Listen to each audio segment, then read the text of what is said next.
আমি আব্দুর রাজ্জাক বিন ইউসুফ আমার বাপকে কবর দিয়ে এসে আগে জমি ভাগ করেছি, তারপরে খেয়েছি। কবর দিয়ে এসে আগে জমি ভাগ করেছি। আমার বাপ সাধারণ কৃষক মানুষ ছিলেন। তারপরে আমার ছোট ভাই জমি দেখেনি, আমি একটু টুকটাক দেখেছি। মানে বোনেরাই চাষ করে, ভগ্নিপতিরা চাষ করে, ওদের আমার কাছে হিসাব নিকাশ নাই, কিন্তু আমি ভাগটা দেখিয়েছি যে এ থেকে এ হলো তোমার, এতে এটা তোমার, এটাতে আমার, এভাবে থাকলো বলা আছে। আমার মা এভাবে দেখে গেছে।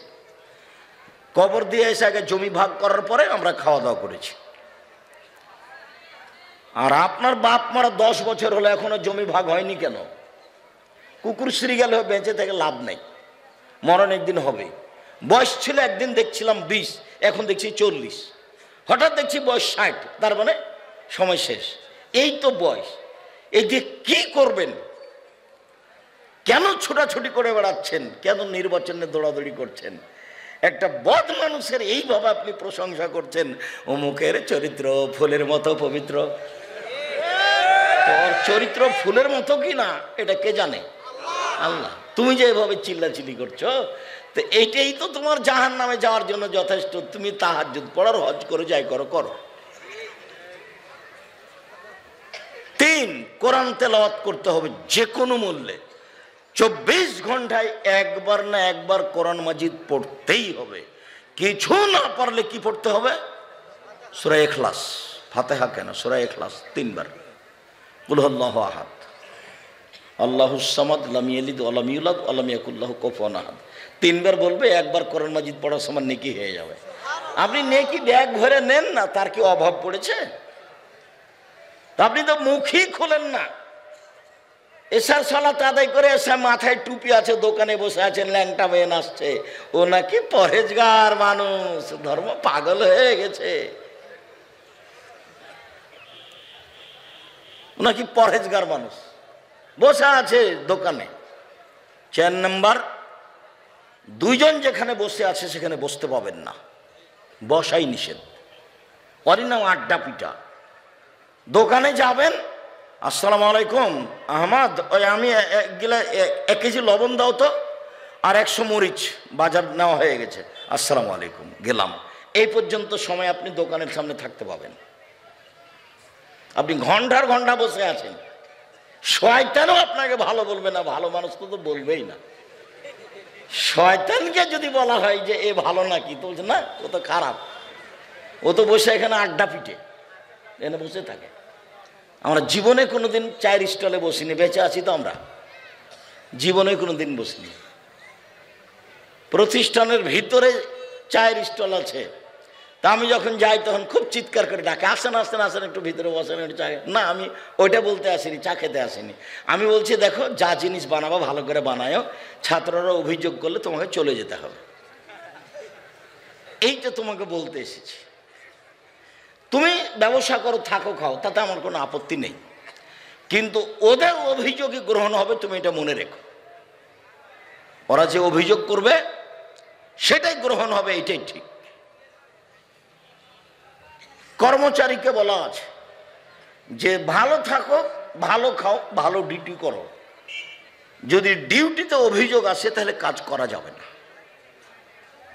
তখন আমাকে বলিও না যে আমাকে দায়িত্বে রাখলেন না, কাজে রাখলেন না। আমি ওইটা চাই না। কাজ নিয়েছো, থাকো, ভালো থাকো, ভালো খাও। আমি বিদেশে যখন যাই, এমন কোনো জায়গাতে ঢুকিনি যেখানে বাঙালি কাজ করছে। আমি জিজ্ঞাসা করেছি তুমি কত ঘন্টা ডিউটি করো, বলে 10 ঘন্টা, 12 ঘন্টা। তার মধ্যে একজন বাঙালি ঢেঁড়স লাগাতো, ঢেঁড়স জমি ঠিক করতো।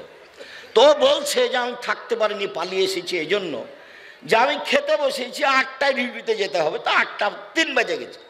তো আসলো ম্যানেজার আরবি ভাষার, এসে আমার ভাতে থুথু দিল, আর পাছার উপরে লাথি মারলো, আর মুখে বলল যে হারাম। কি বুঝলাম আমি? মুখে হারাম বলছে, আর পাছার উপরে লাথি মারছে, আর ভাতে থুথু দিছে। ভাতে থুথু দিয়ে পাছার উপরে লাথি মারাকে জানাচ্ছে যে 8:03 হয়ে গেছে, এখন তোর খাওয়া হারাম।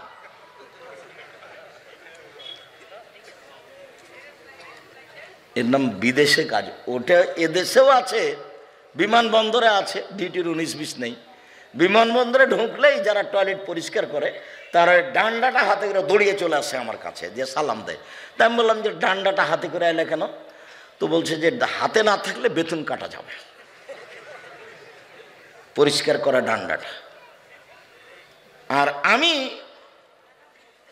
রাজশাহী ডাঙ্গিপাড়া জামিয়া সালাফের একটা বাস্তব ঘটনা শোনাই। ওরা হলো মাটি কাটা লেবার, ওরা 4টা পর্যন্ত কাজ করবে। তো তখন 4টায় আজান হচ্ছিল, বড়দিন মনে হয়। তো ওই ডালি ওর মাথায় আছে, পাছা আছে, মাথাতে মাটি আছে, তা আজান হয়ে গেছে। আর ওইখানে যা ফেলবে মাটিটা, ওইখানে ফেলে দিয়েছে।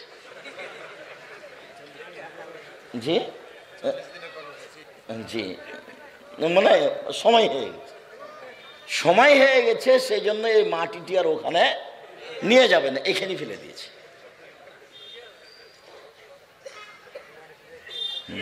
যারা রং মিস্ত্রির কাজ করে, যারা স্যানিটারি কাজ করে, ওরা নাকি 10টায় আসে। আর যারা রাজমিস্ত্রির কাজ করে ওরা 8টার নাম দিয়ে 8:30টায় থাকে। ওইদিকে আবার বিকেলে কাজ করার শুরুর নাম দিয়ে 2টা 2:30টায় শুরু করে। তার মানে রুজিটা আছে ফাঁকি দেওয়া। 4টে জরুরি কাজ: 1 5 ওয়াক্ত সালাত, 2 হালাল রুজি, 3 কোরআন তেলাওয়াত, 4 জিন্দেগিতে বসবো না যেখানে 2 জন বসে আছে। জরুরি প্রয়োজন থাকলে আসসালামু আলাইকুম, আব্বা আমাকে পাঠিয়েছে আপনাকে এই কথাটা বলার জন্য।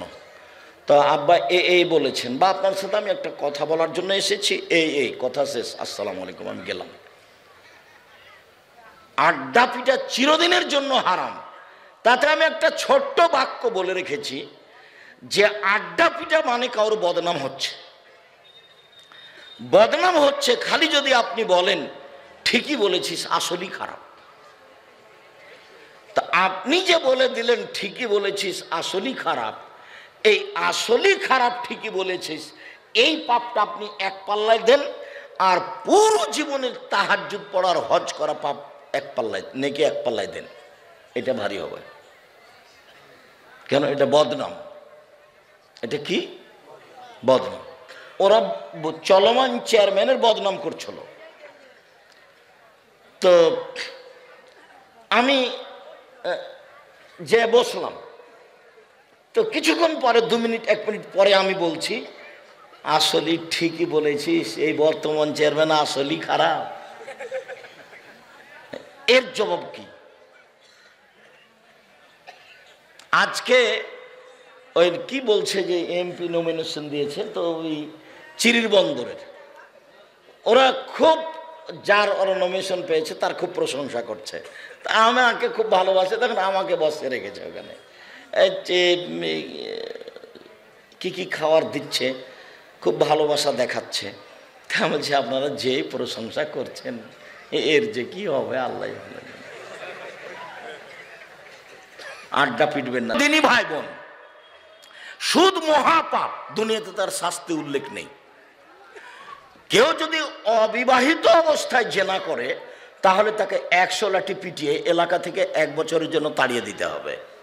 পরকালে তার জাহান্নামও হতে পারে, জান্নাতও হতে পারে।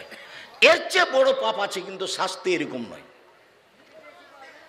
এতিমের মাল খেয়ে নেওয়া এর চেয়ে বড় পাপ, কিন্তু শাস্তি এরকম নয়। কেউ যদি বিবাহ করার পরে জেনা করে তাহলে তাকে ইট ঢেল পাথর দিয়ে মেরে মেরে মেরে ফেলতে হবে, তার একদিন বেঁচে থাকার সুযোগ নেই। এদেশের লাখো ভাবিকে ইট পাটকেল দিয়ে পাথর দিয়ে মেরে ফেলতে হবে সরকারি ভাবে, যারা দেবরের সাথে জেনায় লিপ্ত হয়েছে। এদেশের লাখো দুলা ভাইকে সরকারি ভাবে ইট ঢেল পাথর দিয়ে মেরে ফেলতে হবে, যারা সেলিকার সাথে জেনায় লিপ্ত হয়েছে। এদেশের লাখো পুরুষ নারীকে ইট ঢেল পাথর দিয়ে মেরে ফেলতে হবে, যাদের জাজল্য স্ত্রী বাড়িতে আছে, এরপরে অন্য মেয়ের সাথে জেনায় লিপ্ত হয়েছে। এখান থেকে বাঁচার দুনিয়াতে কোনো পথ নেই। এটা দুনিয়াবি শাস্তি, পরকালে জাহান্নামও হতে পারে, জান্নাতও হতে পারে। 3 শ্রেণীর পাপীকে মারা যায়, মারা যায় নয়, মারতে হবে। সরকারিভাবে হত্যা করতে হবে 3 শ্রেণীর পাপীকে। তবে 2 শ্রেণীর পাপীর বেঁচে যাওয়ার পথ আছে। তিন শ্রেণীর পাপীকে হত্যা করতে হয়। তার এক শ্রেণীর পাপী বলছে যে আমি কোরআন মাজিদ মানি না, সরকারিভাবে একে হত্যা করতে হবে। কেন? ও বলেছে কোরআন মাজিদ আমি মানি না। তো একে ফাঁসিতে নিয়ে যাওয়া হয়েছে সরকারিভাবে, ফাঁসির মঞ্চে দেওয়াও হয়েছে টান টান। তখন বলছে আচ্ছা আচ্ছা ভুল হয়েছে, আমার ভুল হয়েছে, আমি কথা ফিরিয়ে নিলাম। কোরআন মাজিদ আল্লাহর বিধান, কোরআন মাজিদ আল্লাহর দেওয়া গ্রন্থ, ওকে নামিয়ে নিতে হবে। কিন্তু পাপটা ছিল তার হত্যার যোগ্য, কিন্তু তার নিজের কারণে আবার কি হলো, ফিরে আসলো। আপনি যদি আমাকে হত্যা করেন, আমার বাপ মা আপনাকে হত্যা করে নেবে, তার নাম কেসাস। তো আপনি আমাকে হত্যা করেছেন, এখন আমার বাপ মা আপনাকে হত্যা করার জন্য সরকারিভাবে বলা হয়েছে, মঞ্চে আপনাকে নিয়ে যাওয়া হয়েছে, শুলি মঞ্চে, ফাঁসি মঞ্চে। এখন আমার বাপ মা বলছে মাফ করে দিলাম, মাফ করে দিলাম, না না না আমরা কেসাস নেব না, মাফ করে দিলাম, আমরা কেসাস নেব না, মাফ করে দিলাম। এখন আপনাকে মঞ্চ থেকে নামিয়ে নিতে হবে, কেননা মাফ করে দেওয়া আপনার ব্যাপার। হত্যা ছিল, পাপ ছিল হত্যার যোগ্য। ৩, বিবাহ করার পরে জেনা করলে তাকে হত্যা করতে হবে, ফাঁসি দিতে হবে, ইট ঢেল পাথর দিয়ে মেরে ফেলতে হবে। পৃথিবীর এমন কোনো বিধান নাই যে বিধান দিয়ে তাকে বাঁচাতে পারা যায়, বাঁচানোর কোনো পথই নাই। যে মেয়েটা এসে বলল যে তাহেরনী ইয়া রাসূলুল্লাহ, আল্লাহ রাসূল আমাকে পবিত্র করেন, একটা মহিলা এসে বলছে। তো আল্লাহ রাসূল বলছেন ইরজি, বাড়ি ফিরে যাও, আস্তাগফিরুল্লাহ, আল্লাহর কাছে ক্ষমা চাও, তুবি ইলাইহি, তওবা করো, আল্লাহ তোমার পাপ ক্ষমা করে দিবেন। তখন মহিলাটা বলছে আতুরাতুনি কামানা তাদা মাজুনুল মালিক, ও মাজুন মালিকের বিচার না করে তাকে ফিরিয়ে দিয়েছিলেন, সেইভাবে আপনি আমাকে ফিরিয়ে দিতে চাচ্ছেন। অন্না হুবলা মিনাজ জিনা, আমার পেটে সন্তান আছে, অবৈধ সন্তান, বিচার করে দেন, আমি ফিরে যেতে রাজি নই। তখন আল্লাহ রাসূল বলছেন আচ্ছা ঠিক আছে, ইরজাই হাতা তালিদি, বাড়ি চলে যাও, যেদিন তোমার বাচ্চা হবে সেদিন আসে বিচার করে দেবে। তো মহিলা চলে গেল।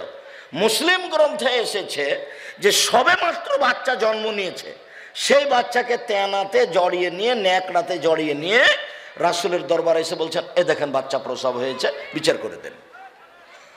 অবস্থা দেখে তো আল্লাহ রাসূল একবার অবাক।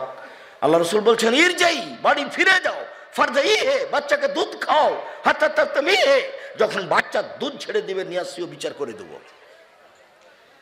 মহিলা বাচ্চা নিয়ে বাড়ি চলে গেল। 2 বছর বাচ্চাকে দুধ খাওয়ালো।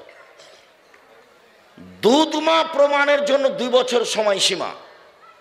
মায়ের দুধ বাচ্চা খাবে যতদিন বুকে দুধ আছে, 2 বছর 3 বছর 4 বছর তাতে আসে যায় না। 2 বছর পরে যখন বাচ্চা বিচারালয়ে নিয়ে এসেছে, তখন বাচ্চার হাতে একটা রুটি আছে, এক টুকরা, এই রুটি প্রমাণ করে বাচ্চা খাদ্য খেতে পারে। এখন মহিলা এসে বলছে এ দেখেন আমার বাচ্চা দুধ ছেড়ে দিয়েছে, বিচার করে দেন। দেখছেন ওর পরকালের ইচ্ছে। মুসলিমিনা, আল্লাহর নবী বাচ্চাটাকে একজন মুসলমানের হাতে দিলেন, বললেন যাও তুমি বাচ্চাটা লালন পালন করো, আর বললেন সঙ্গী সাথী এই যাবো বেহা, তোমরা একে মাঠে নিয়ে যাও, ওয়াহফিরুল্লাহ সাদরাহা, ওর জন্য একটা গর্ত খুঁড়ো, বুক পর্যন্ত গর্ত খুঁড়ে তাকে মাটিতে বুক পর্যন্ত পুঁতে দাও। ফারজমুহা, চতুর্দিক থেকে ইট ঢেল পাথর মেরে মেরে তাকে মেরে ফেলো।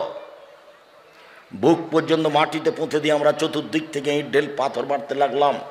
খালিদ ইবনে ওয়ালিদ বলছেন আমি তার মুখের উপর একটা পাথর মারলাম, পাথরটা তার মুখে লেগে মুখ ফেটে রক্ত ছিটে আমার গায়ে এসে লাগলো। ফাসাব্বাহা, খালিদ তাকে গালি দিয়ে বসলেন। কি ভাষায় গালি দিলেন? গালি দিয়ে বসলেন ছি ছি ছি ছি, একজন জেনাকারিনী মহিলার গায়ের রক্ত আমার গায়ে লাগলো। আল্লাহ রাসূল বাক্যটি শুনে বলছেন মানে না খালিদ, খালিদ থামো, তুমি একে গালি দিও না।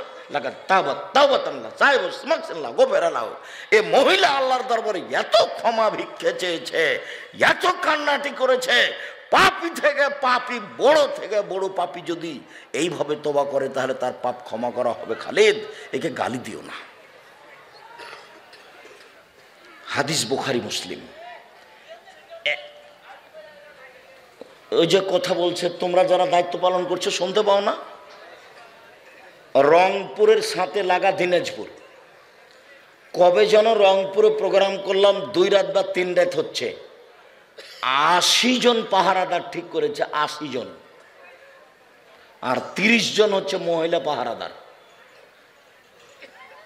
মানুষ তো দূরের কথা, পিপিলিকা এদিক থেকে ওদিক যেতে পারবে না।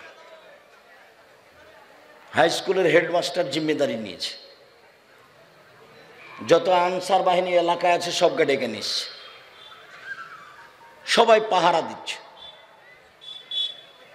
15-20 জন, 2 গাড়ি পুলিশ এসেছে।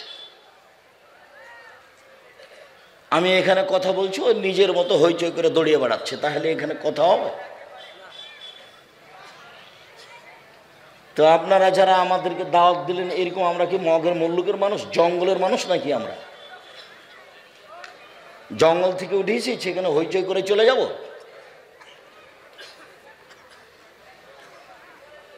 ভবিষ্যতে আর এমন কাজ করতে হবে না। দাওয়াত আগে যেভাবে দিচ্ছিলেন আরো 5 জনকে দাওয়াত দিবেন, আসবে, বক্তব্য দিবে, চলে যাবে। না চিনা থাকলে আবার চিনে নেন। আমি আব্দুর রাজ্জাক বিন ইউসুফ, আমাকে ডাকলে অনেক প্রস্তুতি লাগে। আমি একটা সাধারণ মানুষ, মুচি দিয়ে ডাকলে আসবো, যদি আসতে সময় লাগে মুচি দিয়ে ডাকলেও আসবো। মেথর মুচি দিয়ে পাঠিয়ে দিবেন, আব্দুর রাজ্জাক সাহেব আপনাকে ডেকেছে, আমি চলে আসবো, কিন্তু ব্যবস্থা থাকতে হবে। বড় মানুষ লাগে না। আমি হলাম কচুর পাতার পানি, চাঁপাইনবাবগঞ্জের ভাষাতে আমি কি কচুর পাতার পানি, যেটা একটু বাতাস এলে টলমল পড়লো করে, পড়লো, আমার নিচে কিছু নেই, আমি ভিত্তিহীন মানুষ, আল্লাহর বিশেষ সাহায্যে চলি।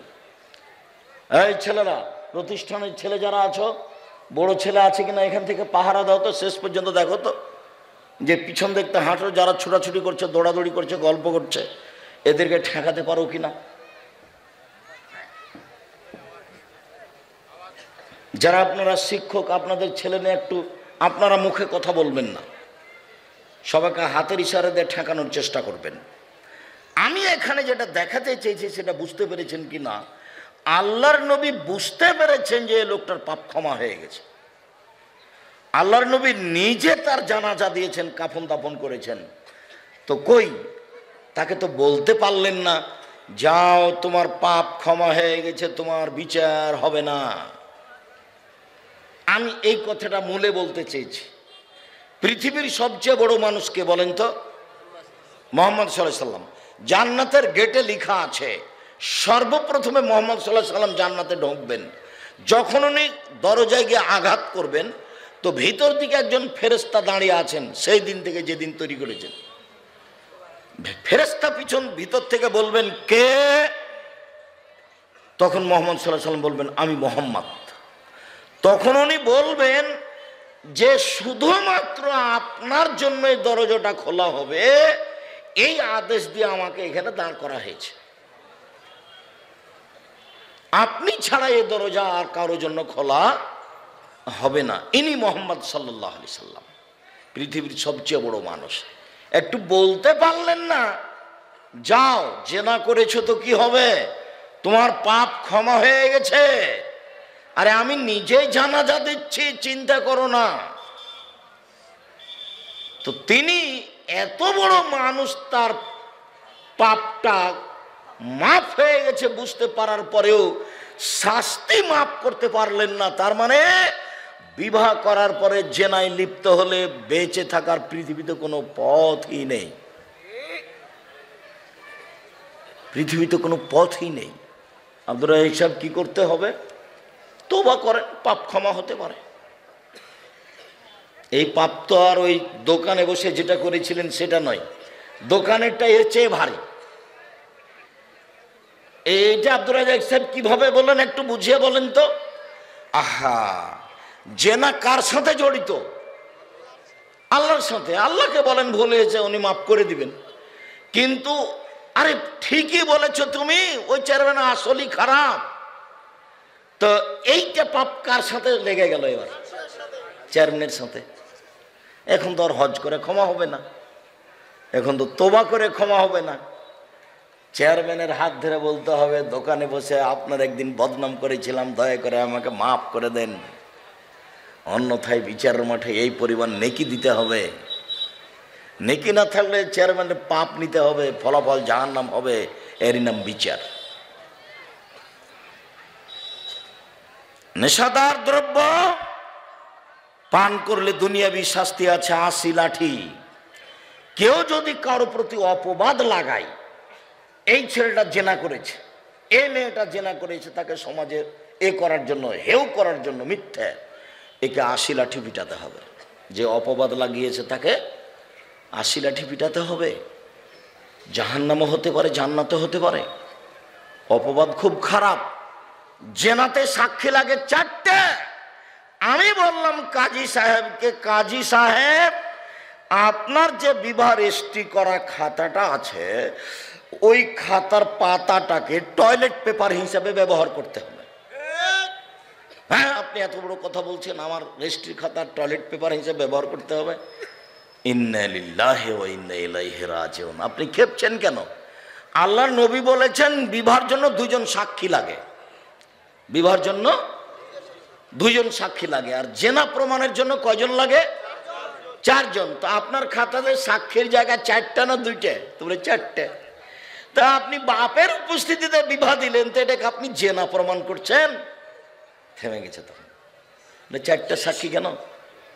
নতুন ভাবে খাতা ছাপাতে হবে, এই খাতা চলবে না, সরকারি ব্যাপার। হ্যাঁ, সেটা কথা। তাহলে চাকরি বাদ দেন, এটা করবেন না। বলে কে রেজিস্ট্রি করাবে? ভূতে করাবে, তাতে সেটা আপনার কেন চিন্তা? সে চিন্তা আপনার কেন? কে করাবে সে চিন্তা আপনার কেন? হিন্দু করাবে, ও নাম ঠিকানা লিখার কাজ, নাম ঠিকানা লিখে দিবে। মেয়ের কাছে বিবাহ পড়ানো হারাম। 4 জন সাক্ষী বিবাহতে পেশ করা হারাম। আল্লাহর রসুল বলছেন 2 জন, আর খাতা বলছে কয়জন? 4 জন। 4 জন সাক্ষী লাগে কি প্রমাণ করতে? জেনা প্রমাণ করতে। অবাক খাতা, একবারে শরীর ধ্বংস হয়ে আছে। মহান আল্লাহ বলেন, ইন্নামাল খামরু ওয়াল মাইসির ওয়াল আনসাব ওয়াল আসলাম রিজসুম মিন আমালিশ শয়তান। পৃথিবীর মানুষ নেশাদার দ্রব্য পান করা, জুয়া খেলায় অংশগ্রহণ করা, মূর্তির আস্তানায় যাওয়া, লটারি ক্রয় করা শয়তানের কাজ। তোমরা বেঁচে থাকো, মহাপাপ। যদি লাইগা যায় 40 লক্ষ টাকা দিয়ে 20 টাকা দিয়ে লটারি কিনলেন, তওবা ছাড়া এই পাপ ক্ষমা হবে না। হবে কিনা সে আল্লাহ ভালো জানে। লটারির পাপ মহাপাপ। চলেন এবার আপনাকে প্রথমে দেখাই অবাক পাপের গতি। একটা তো দেখালাম সুদ, অবাক পাপের গতি। এক, আল্লাহর নবী বলেন, ইস্তানেবুল খামরা ফাইন্নাহুমুল খাবায়েস। পৃথিবীর মানুষ মদ খাওয়া থেকে বেঁচে থাকো, নিশ্চয় এটা হচ্ছে পাপের মা। এমন কোন দুনিয়াতে পাপ নাই যেটাকে পাপের মা বলা হয়েছে। শিরক পাপের মা নয়। বাপ মায়ের অবাধ্য চলা পাপের মা নয়। মিথ্যা সাক্ষী দেওয়া পাপের মা নয়। সুদ খাওয়া পাপের মা নয়। কিন্তু মদ খাওয়া পাপটা হলো পাপের মা। 2, ওয়ালা তাশরাবান্না খামরান ফাইন্নাহা রাসুল ফাহিশা।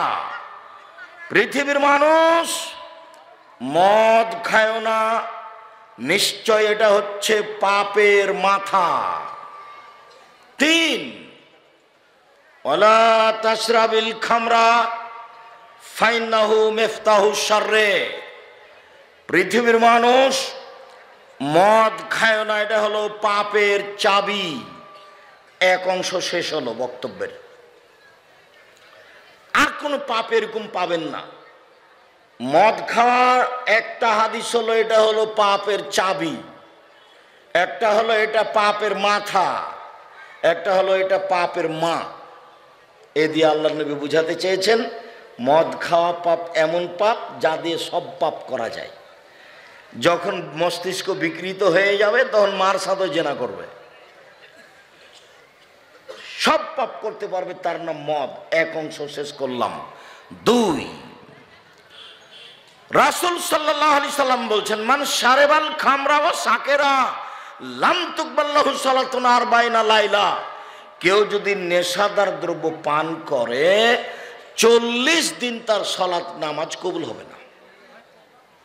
এমন কোনো পাপ নাই যে পাপটা করার পরে 40 দিন নামাজ কবুল হবে না, এরকম কোনো পাপ দুনিয়াতে নাই। হোক সেটা সুদ ঘুষ, হোক সেটা এতিমের মাল ভক্ষণ করা, এমন কোনো পাপ নাই যে পাপ করলে 40 দিন নামাজ কবুল হবে না, মদ ছাড়া। তিন, রাসূল সাল্লাল্লাহু আলাইহি সাল্লাম বলেন, মান শারেবাল খামরা মুদমিনুল খামরে কা আবেদে ওয়াসানিন মান শারেবাল খামরা লাম ইয়ারজাল্লাহু আরবাইনা লাইলা। কেউ যদি নেশাদার দ্রব্য পান করে সে আল্লাহকে নিজের দিকে 40 দিন করতে পারবে না। 40 দিন জেনা করার পরে বলছে, আল্লাহ আমার ভুল হয়েছে, আমাকে মাফ করো, আমি হাত তুলে তোমার দরবারে বলছি। আল্লাহ আচ্ছা ঠিক আছে, মাফ করলাম, যাও। সুদ খাওয়ার পরে বলছে, আল্লাহ আমার ভুল হয়েছে, তুমি আমাকে মাফ করো, আমি সুদের লেনদেন বন্ধ করলাম। তো আল্লাহ বললেন আচ্ছা ঠিক আছে, যাও। তো মদ খেয়ে বলছে, আমি ভুল হয়েছে, আমাকে মাফ করো। বলবে, বলছে বলছে বলছে 40 দিন পরে আল্লাহ কথা বলবেন যে দেখি তোমার কথাটা গ্রহণ করা যাবে কিনা। কথা বলার তো আবার ঢং আছে, এবাদতে তো আবার ঢং আছে। দিনাজপুর শহরে কাহারুল বাজারে মসজিদে সালাত হলো, সালাম ফিরলো, আসসালামু আলাইকুম রহমতুল্লাহ, আসসালামু আলাইকুম রহমতুল্লাহ, আলহামদুলিল্লাহ রাব্বিল আলামিন বিহাক্কি লা ইলাহা ইল্লাল্লাহ। এটা নাকি দোয়া। বলেন তো এটা কেমন দোয়া? বলেন তো এটা কোথায় কান্নাকাটি আছে? এরই নাম ধর্মকে পাগল মনে করা, ফাইজলামি করা। আল্লাহ বলছেন, ফাইদা ফারাগতা ফানসব ওয়া ইলা রাব্বিকা ফারকাব। মুহাম্মদ সাল্লাল্লাহু আলাইহি সাল্লাম, আপনি যখন দুনিয়াবি কাজ থেকে অবসর হবেন তখন আপনি কঠোর শ্রমে ইবাদতে আত্মনিয়োগ করুন, আর আপনি আমাকে যা বলবেন তা বিনয়ের সাথে কান্নাকাটি করে বলুন। আলহামদুলিল্লাহ রাব্বিল আলামিন বিহাক্কি লা ইলাহা ইল্লাল্লাহ। বলেন তো এখানে কোথায় কান্নাকাটি আছে? কোথায় এখানে বিনয়ী আছে? ছেলে, কারো গায়ে হাত দিয়ে থাকবে না, একদিকে চেয়ে থাকো। উপস্থিত বৈঠকের মুসলিম বোন, মুখখান বন্ধ করে রাখবেন। ঢং ঢং করে এসেছেন আর ঢং ঢং করে হেঁটে চলে যাবেন না। স্বামী তো একটা কাপুরুষ, আর বাপ তো বাপ নয়, এটা হলো বাপ, হলো সৎ বাপ। যে বাপ ছেলে মেয়েকে কন্ট্রোল করতে পারে না ও কেমন বাপ? ও হলো সৎ বাপ। আল্লাহ নবী বলছেন যে মান ওয়ালাদালাহু ওয়ালাদুন ফালিহিসান ইসমাহু আদাবাহু। কারো যদি ছেলে মেয়ে জন্ম নেয় তো বাপ যেন একটা সুন্দর নাম রাখে। তো সুন্দর নাম কি? আল্লাহ নবী বলছেন সুন্দর নাম আল্লাহর গুণবাচক নাম।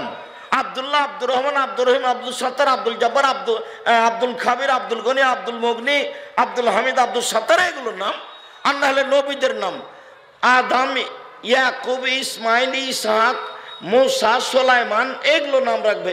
তো ছেলেটার নাম রেখেছে লিটন। আপনি এখন বলেন যে এটা ওর নিজ বাপ না সৎ বাপ? আমি বলেছি এটা তার সৎ বাপ, এটা তার চাচা, এটা তার বাপ নয়। আমার সামনে সাহস করে সে লোকটা বলতে পারবে না যে আমি আসলেই বাপ। বলুক দেখি কিভাবে বলবে। আমি যখন সালাম দিয়ে যাব, হাঁটবো যখন, তখন আপনি আমাকে বলিয়েন যে আব্দুর রাজ্জাক সাহেব, আমার ছেলের নাম লিটন আর আমি হলাম আসল বাপ। জন্ম দিতে পারলে বাপ হওয়া যায় না, ক্ষমতার নাম বাপ, নীতির নাম বাপ। জন্ম দিতে পারলে বাপ হওয়া যায় না, ক্ষমতার নাম বাপ, নীতির নাম বাপ। আল্লাহ রাসূল বলছেন বাপ হলো কর্তা, মা হলো কর্ত্রী। বাপ হলো কর্তা, মা হলো কর্ত্রী। নিজের কাজ করে যে তাকে বলে কর্মী, অপরের কাজ দেখে যে তাকে বলে কর্তা। নিজের কাজ করে যে তাকে বলে কর্মী, অপরের কাজ দেখে যে তাকে বলে কর্তা। তো ওর মা নামাজ পড়েছে, কর্মী। মেয়েকে নামাজ পড়তে বলেছে, কর্ত্রী। তো মেয়েকে নামাজ পড়তে বলেনি। এখন তুমি বলো যে এটা মা, এটা কি মা? না, এটা সৎ মা। আরেকটা জিনিস দেখাই, 1 মিনিট। আল্লাহর নবী বলছেন যে 10টি জিনিস হলো সকল নবীর বৈশিষ্ট্য, সবাকেই করা লাগবে। 10টা, সব নবীর বৈশিষ্ট্য এই 10টা। 1, এফল্লোহা, দাড়ি বড় করে দিতে হবে, ছোট করার সুযোগ নাই। 2, কাসসু সারেব, মোচ কেটে ফেলতে হবে, ব্লেড ব্যবহার করা যাবে না।